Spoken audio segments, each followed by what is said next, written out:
ஒரு நாள் சிவனும் பார்வதியும் உலா வந்துட்டு இருந்தாங்க.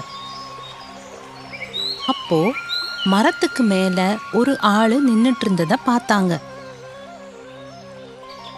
அவன் கிட்டத்தட்ட மரக்கிளையோட நுனியில நின்னுட்டு இருந்தான். காத்து அடிச்சிட்டு இருந்ததால அந்த கிளையும் எப்பனாலும் முறிஞ்சு போற நிலைமையில இருந்துச்சு. இத பார்த்த பார்வதி, ஈஸ்வரா, இந்த மனுஷன் எப்ப வேணாலும் விழுந்துடுவான் போல இருக்கே அப்படின்னு பரமசிவன்ட்ட சொன்னாங்க.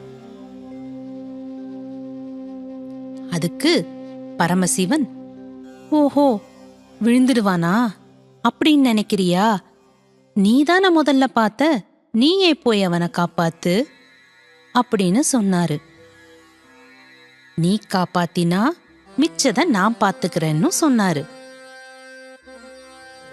அப்போ கொஞ்சம் கொஞ்சமா கிளை முறிய பார்த்துச்சு. ஓ, முறிஞ்சே போச்சு. அந்த ஆளு தோபக்கடின்னு கீழே விழுந்தான்.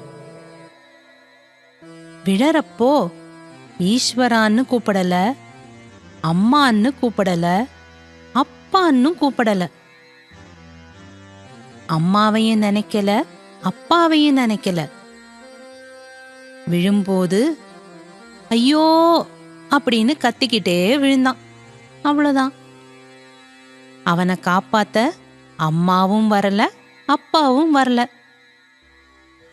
நம்முடைய இறுதி காலத்துல அம்மாவையோ இல்ல அப்பாவையோ நினைக்கணும்.